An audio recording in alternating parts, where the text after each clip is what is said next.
Okay, I can record. Okay, Oh, go for yeah. Give. Okay, go. This is for Refuah Shleima, for Shifra Simcha Bat Yeta, and all Cholim of Klal Yisrael. And Medinet Yisrael and Eretz Yisrael. Okay. Okay, so it says the loaves are kept covered during Kiddush, the two breads. This also commemorates the manna, which was covered with a layer of dew. D-E-W. Okay. Another reason for the loaves being covered is to enable the Kiddush to be said first, because a blessing over the bread normally takes precedence over a blessing for wine. Now they say, I know it sounds a bit weird, you cover the bread so that the bread won't get embarrassed, because the bread should actually is the most choshev, most important food in Judaism. Bread is the staple diet, so to speak. So you cover the chalot while the wine is in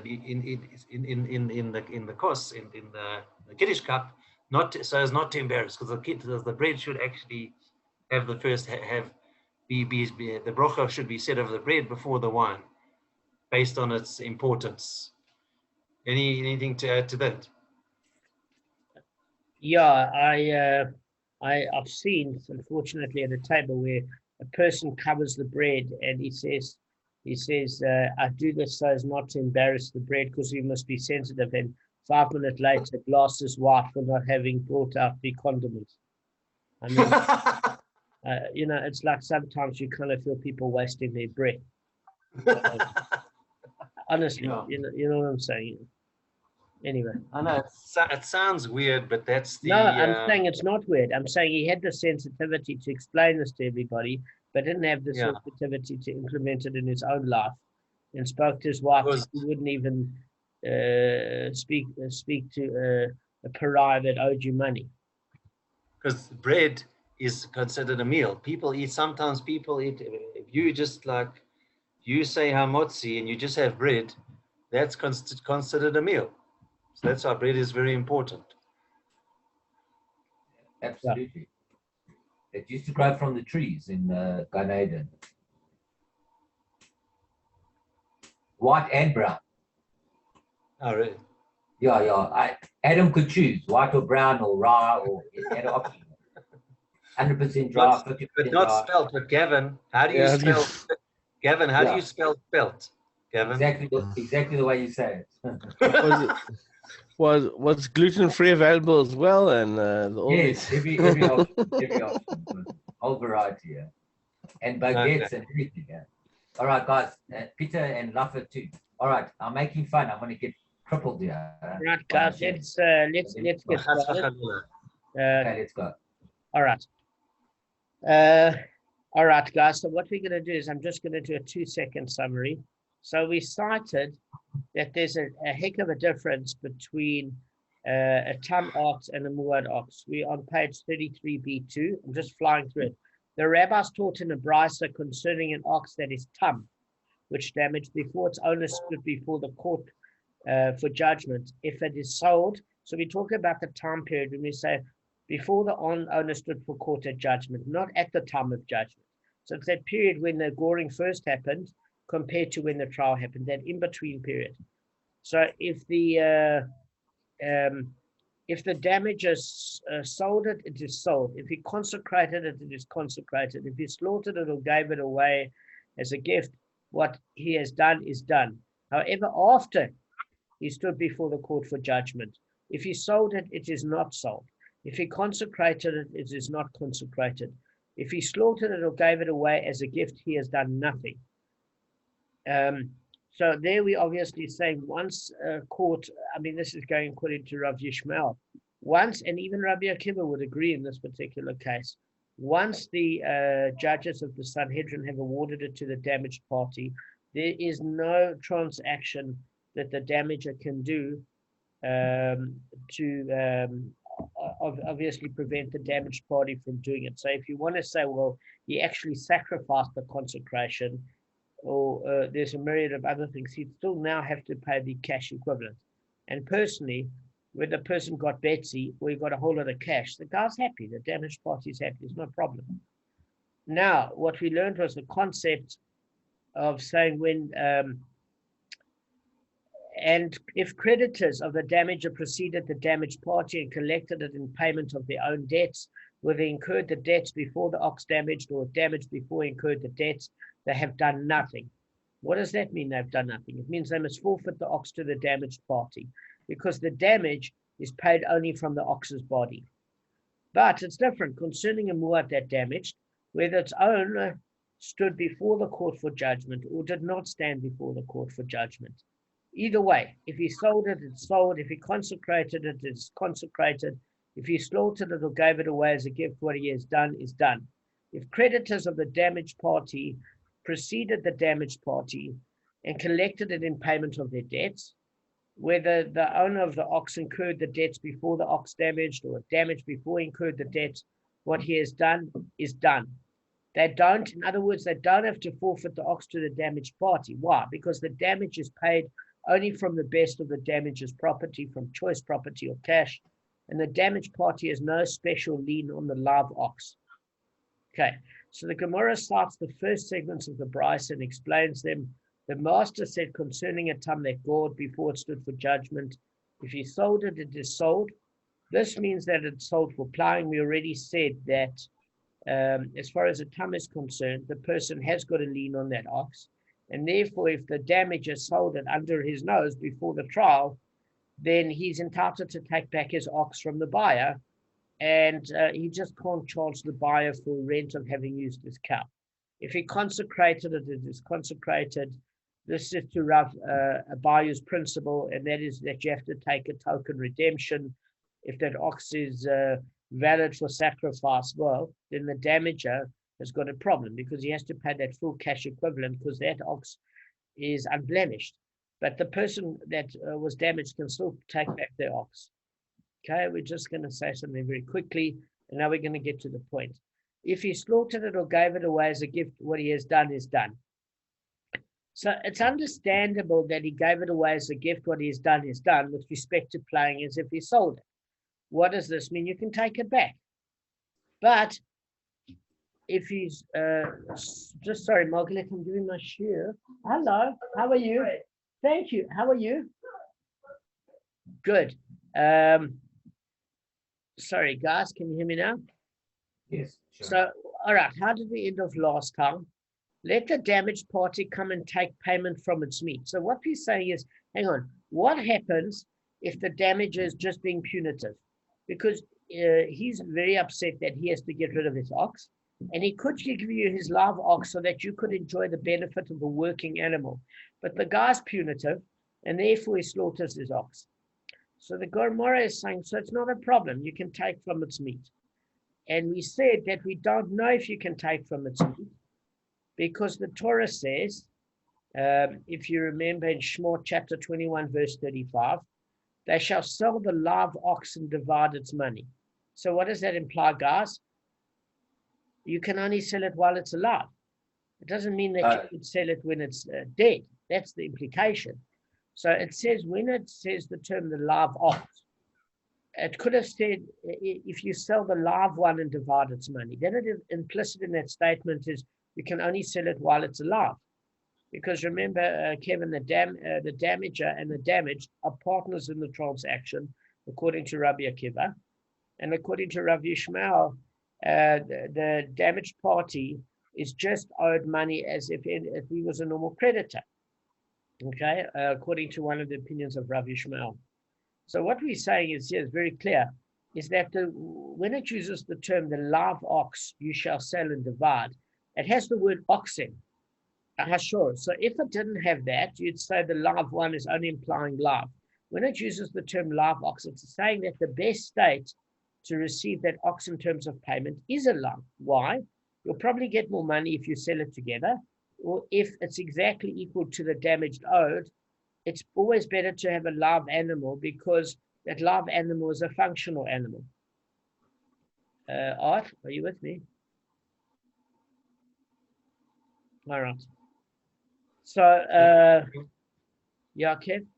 Go back a few steps. You said that the damaged party doesn't have a lien on the ox. It's the damager. Did you say the damager or the damage? It's the damaged The damaged No. party doesn't have it. What I said is there's two opinions of Rav Yishmael the other day.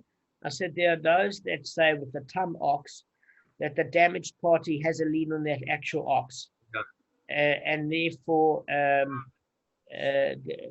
even if you wait until trial, the damager cannot sell it in the interim or consecrate it. There's another opinion of Rav Yishmael who explained that there's not a lien on that actual ox. That actual ox is meant merely as an assessment, and that the damaged party is a creditor of the damager. So in other words, he just owes him money for it. They have to assess the value, but he's just owed money. So according to either opinion, the problem is if the animal is slaughtered, you're not going to be happy as the damaged party.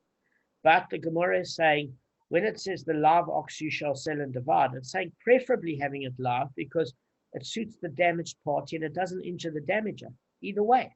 But you get damage, people that damage, and then they get so upset that they actually have to pay the damage that their ox caused, that they get punitive and they figure, well, why should anybody else be happy? I'm miserable. So it says in that particular case, the fact that it mentions the live ox, it mentions ox. So the ideal state is alive, but even if it's not alive, the ox itself is something in a dead state you can slaughter. Okay, so this is,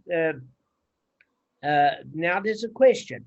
So for the Torah states, they shall sell the ox, which teaches they shall sell it in all circumstances. So what then? So then in the previous brasa, there's a statement, if he slaughtered it, in other words, the damager slaughtered his own ox before giving it to the damaged party. What he has done is done. Well, what does that mean? Well, on a literal level, you can't unslaughter something. That's obvious. It's done. You've got to now deal with the situation. The Gemara answers Rav Shinsvi basically taught a rule, according to the Brisa, is that it's only necessary in the depreciation caused by slaughtering because the damager is exempt from compensating the damaged party for depreciation. So what we learned once before in the pit is if it takes a period of time for the carcass to depreciate, like getting it out of the pit, it's not the damager's fault or the creator of the pit. And you could say it's not fair, etc. Well, I mean, you've got certain other laws where the damager, say Arthur's not feeling well, I know he's lying down. Say, for example, Gavin has a pit and it damaged Kevin's ox. Now, all Gavin has to do is pay the difference between the live ox and the dead ox. But if the carcass is worth a certain amount, Gavin pays the difference as the damager. We're learning here that it's the same with regards to an offset scoring. We haven't learned this before. But the appreciation is for Kevin, who's the damaged party. Why? Because it's not the damager's fault if the damaged party doesn't sell the carcass in a hurry. Does that make sense? Which means that in this particular case, his ox is worthless. But Gavin was giving his ox to Kevin, but decided to slaughter it in advance because he was a bit upset. He felt that, for whatever reason, slighted by this. It's not Gavin because Gavin's generous. We're just using an example. So in this particular case, even though Gavin slaughtered the ox, the cost here of any depreciation of decaying is the damaged party, not the damager. So the damaged party has to sell the ox very, very quickly. Okay. So we just want to discuss here, what does that mean? This is only when there's a lien on the ox or there's a creditor or an amount owed. So for example, I have an ox and the ox belongs to me and it's not a creditor of mine, Kevin. Basically, that ox is mine and Gavin comes across and he slaughters my ox and I own it lock, stock and barrel. Gavin has to pay for the depreciation. Why? Because it's my ox that he damaged. It is different in the case of a creditor or a damaged party. Why? Because you don't actually own the actual animal.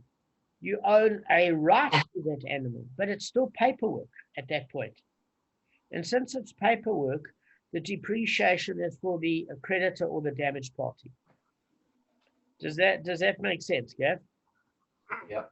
In other words, Gavin doesn't have to make restitution to Kevin for the depreciation of the carcass.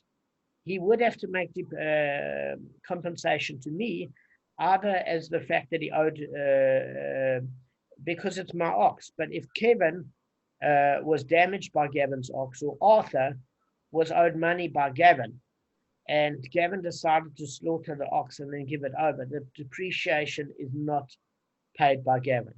Okay, creditors or damaged parties. Okay, let's just go on quickly.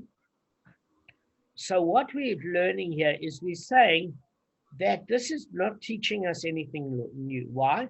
Rav Huna, the son of Rav Yoshia, said, this tells us that one who damages his fellow's lien is not liable. Okay? And then the Gemara says, look, this is obvious, right? Why does the Brisa need to tell us this? Why did Rav Huna, the son of Roshiana, Rav Yeshua, need to point this out? Why? Because the Gemara says you might have said that if it wasn't for Rav Huna, the son of Rav Yeshua's statement, there, and only in the case of the ox slaughtering, is the slaughterer exempt. Why do you think he'd be exempt in that case only? Say that question again. Sorry, just repeat it. All right. So what we're saying here is, listen, why did we have to learn the statement of Rav Shizvi, okay, in regard to depreciation for slaughtering? We've learned this already, by the way, guys. And what is the Brisa telling us? It's obvious, right? And why did Rav Huna, the son of Rav Yehoshua, need to point it out? Because what he said, okay, so let's go through two statements. Rav Shizvi said, the Brisa's ruling is necessary only in regard to depreciation caused by slaughtering. In other words, guys, it teaches that the damage is exempt from compensating the damaged party for depreciation. Fine. So what does this mean?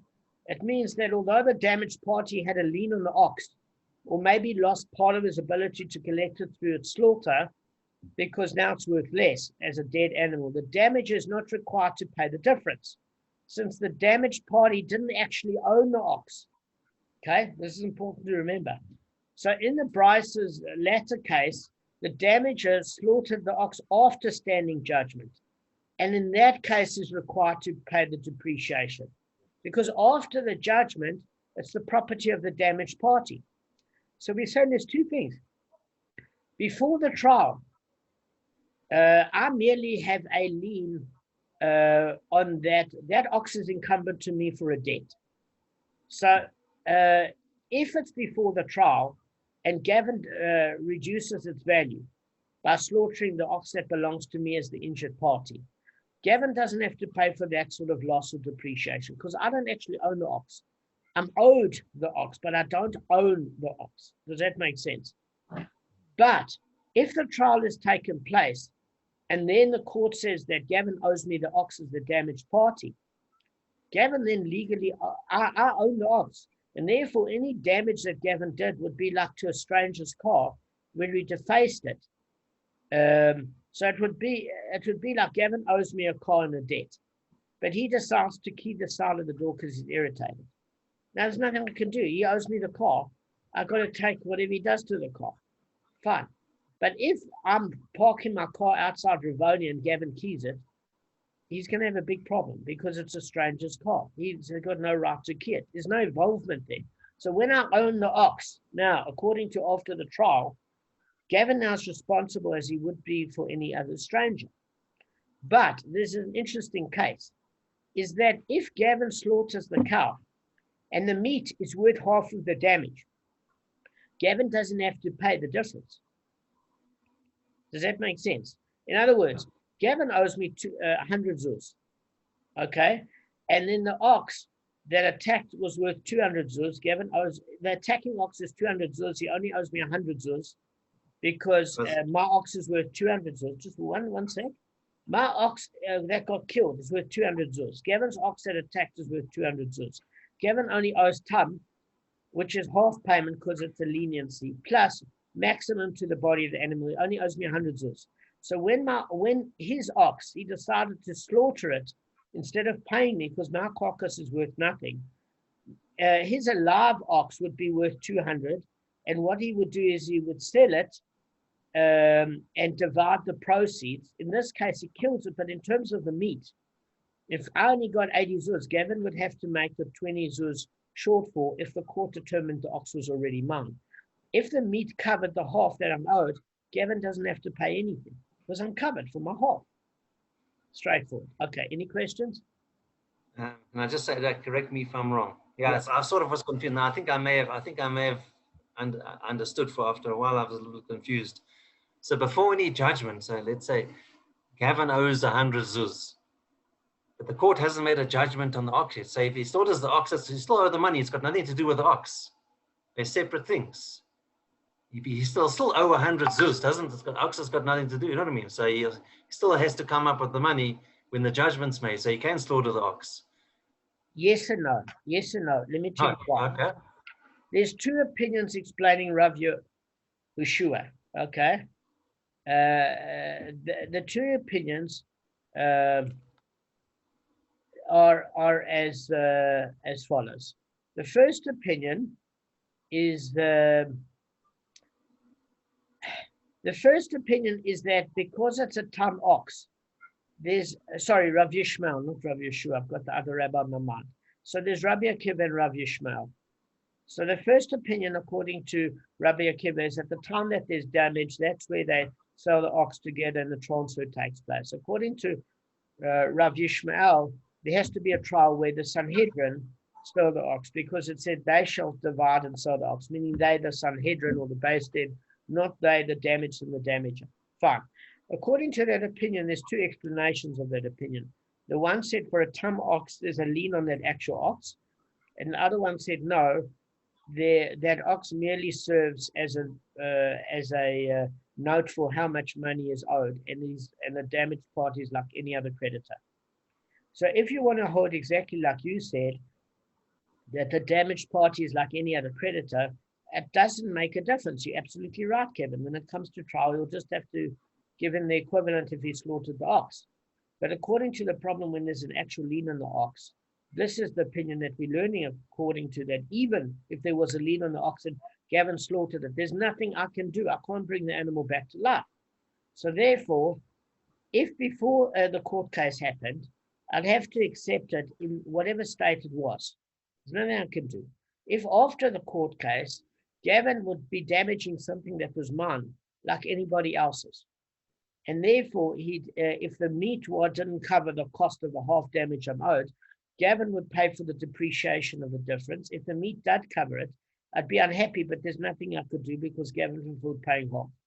Now, what we're learning here is three principles, and I'm just going to go through it very quickly.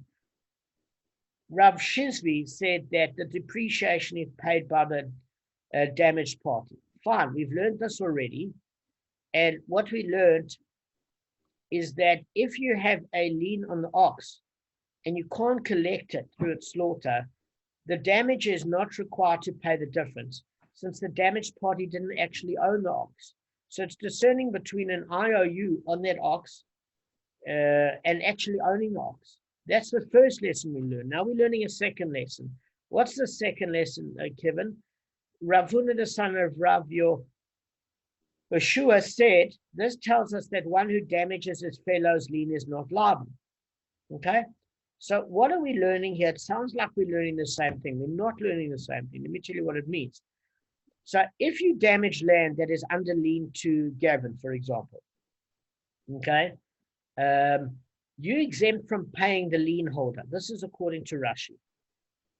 Even if it's been stipulated that the creditor would be able to collect only from the specific field, and he loses his ability to collect the debt through the damager is exempt from paying him.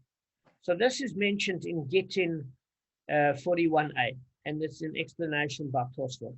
So what we're saying is, Gavin, if let's just keep on the same line where Kevin is the injured party and Gavin is the damager. So what we're saying, or the creditor, what we're saying is, if we take a normal creditor, is that Gavin owes Kevin money. So he says, listen, this particular field is encumbered to Kevin because Gavin owns a lien on this particular property. But Gavin decides to get punitive and damage Kevin's actual property. Kevin doesn't have a claim against Gavin, even though he loses money because it was damaged by Gavin. Does that make sense? Is it fair? Well, we don't know why it is the way it is. We're just learning the rules at the moment. Kev, can you repeat to me this rule? You're on mute.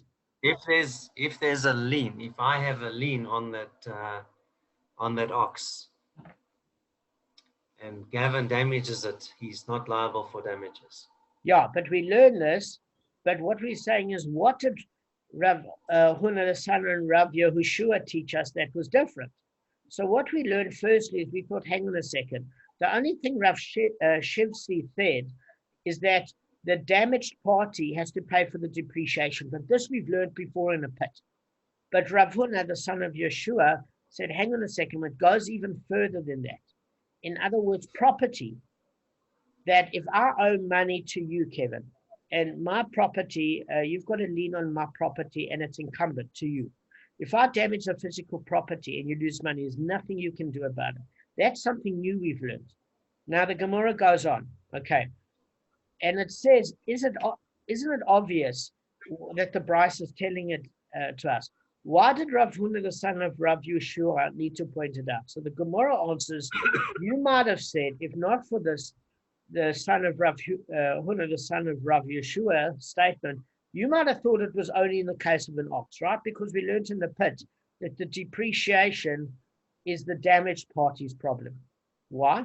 Because I could say to Kevin, say I damaged Kevin's ox before the trial, and Kevin only has a lien for the damage, right, on that ox. I could say to Kevin, as the Gemara says, I took mere wind away from you.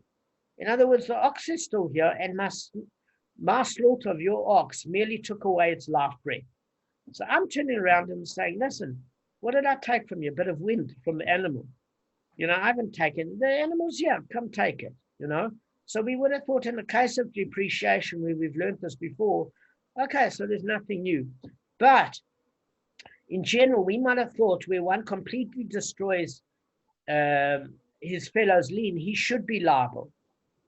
So Rav Huna, the son of Rav Yehoshua, informs us that one who damages his fellow's lien is free from liability, even if he destroys it completely. So let's just take a worse example. Say, for example, I owe Kevin, and there's a lien on this ox because my ox damaged his ox, and he's entitled to my ox. And I decide I'm not only slaughtering my ox, but I'm putting dynamite on it, and I'm blowing it to smithereens. There's nothing Kevin can do.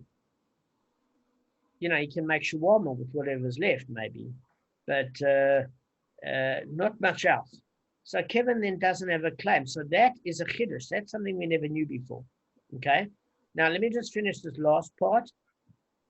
Can I just mention something? It's quite important that due to the fact that happens, and actually it's going to put off your creditors lending money. Firstly, I think that's a brilliant point, and this whole thing did bother me on many levels because in the damager, nobody chooses to get damaged. But as you said, why would you lend money to somebody if they could get punitive with your land and damage your land? Absolutely. And I would completely agree with you. I don't understand this. I would need to speak to Rabbi Cohen because it doesn't make sense to me. That was the problem I had when I was reading it. I think you're completely correct. I've got no argument. I'm totally with you. Thank you. Yeah. So what I was going to say is just one other point because we've got 8-9 minutes. Kevin, I need to ask Rabbi Cohen, you're right. I think you're completely correct. It's fine. No, it's great. At least we got some. We'll get a finish out of that. It'll be great. Yeah. So basically, even if you don't damage your fellow's lien, but you destroy it completely, the creditor can't do anything. The damaged party can't do anything. So we're saying, hang on a second. The Gemara is persisting. It says, we don't understand this. What is new that Rav Huna, the son of Rav Yeshua has taught us, because Rabba said the same thing. Now, although Rabba wasn't a Moira, he's treated with such reverence because of who he was that he's almost seen as almost like a Tana in his authority, even though he came afterwards. So he's saying, but hang on, Rabba already said the same thing. He said, even one who burns his fellow's document is not liable. Why? Because the thing of it is, if I have a document that I'm entitled to your land, and this is where Gavin's question is great, and you decide to burn my document, why would I ever lend anybody money? He's completely correct. But since this is the rule, what did we learn since Rabba said you can't enforce a lien or either for a creditor or damager if I decide to burn your document, your title deed or whatever the case may be, okay? Because it's still an IOU. It's not a title deed of which I'm burning something you already own. I'm saying I will give it to you. It's incumbent to you, but you don't own it as of yet. So it's saying Rabba taught us this already. What is this statement of Rav Huna, the son of Yeshua, taught us? So you might have turned around, Kevin, and said, listen, somebody could say that when they burnt a document, I burnt mere paper of yours. I just burnt a document. But it's very different if I blow up your field and I dig pits and trenches and vaults, and in an encumbered field, I should be liable to the lien holder since I visibly damaged property. So this is what Rav Huna, the son of Rav Yeshua, is teaching us, is that you're free of liability even in that case. Okay, because here in the case where you slaughter an ox that gored, it's similar to where one digs a pit or trench in an encumbered field, since the damage is actually visible. So in other words, it's not a case where I burnt a document of yours saying that I owe you money, or basically I burnt an IOU, or even that I've slaughtered an animal that the animal's still there. I took mere wind from you. You can say no. You can see a visible effect between a living animal and a dead animal, between a field that's worthy of something or something that's slightly damaged. And we're learning something further. We're learning that it's not only if I reduce the value of your property with physical damage, but if I completely destroy it and you can't have any value on that lien that you're claiming, you can't do anything. So that's similar to what is done. He thus teaches that one is never liable for damaging a lien. I agree with Gavin. I don't understand. So in other words, there's another point, just Damon, 1 second. There's also another point, is that you're supposed to pay all your debts before you go to Shemayim. Yeah, you're not paying your debt, you're just destroying it. Listen, we've even discussed people that are murdering never get away with murder, but there's always people that are wicked people and don't connect their actions in this world with consequence in the next world. We know that. Otherwise, they wouldn't be courts of law. But I think your other question is much more profound, is that why would anybody lend if this was the 100%. case? So one thing, the conclusion of this, Gavin, is that Rav Huna, the son of Rav Yeshua, points out that one is free of liability, not only in the Bryce's case where he deflated the value of the lien, for example, by killing the animal or perhaps damaging the property, but even in a case where you destroy the lien completely. In other words, you use dynamite and you blow up the animal, or you completely destroy a person's field that is encumbered to somebody that you owe money to.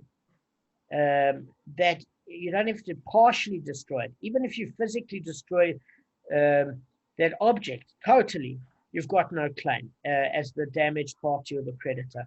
We're saying not even when you burn a lien that's owed, or a document where you say, why? Because a document you could say is an indirect damage. You're not destroying the property. Here we're saying even when you destroy the property, and not even if you partially destroy it, if you fully destroy it, the creditor or damaged party has no claim. To me, that honestly... Can I interrupt you 1 second? Damon, sorry. Surely the creditor has a copy of that lien as well, if he destroys the paperwork?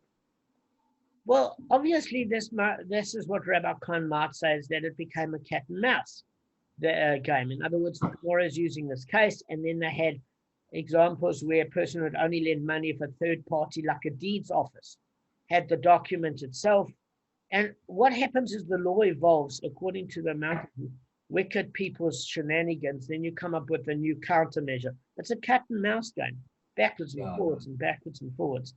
But the thing of it is, this law is surprising in and of itself, that you need to play cat and mouse, because they see this. There's a law called garmi, which is direct damage, and goma, which is indirect. So they say if you burn paperwork, you haven't burnt the field. So there's some that says that that's not considered direct damage, okay? Or you slaughtered an ox, you haven't completely destroyed the ox, you've just reduced its value. But now we're learning that even if you destroy the actual physical property partially, there's a problem. Now we learned even something more, that if you destroy it completely, the lien holder can't collect his incumbent property because as a result of the damage, it's tough. I don't understand this. I have the same problem as you guys.